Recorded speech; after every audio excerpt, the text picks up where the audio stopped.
Discipline is misunderstood. See, most people think discipline means restriction.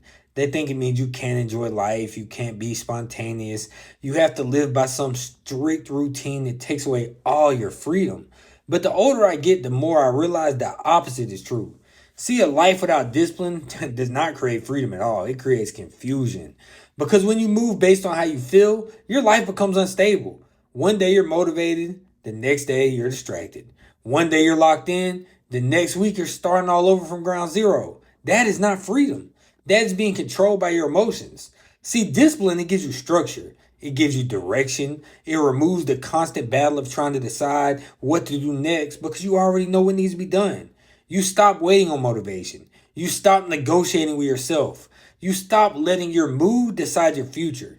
And that's where real freedom starts at the end of the day. Because when your habits match your goals, you do not have to think your way into progress every single day. You just follow through. You just go with the motions because you understand what to do. I had to learn this on my own the hard way in life.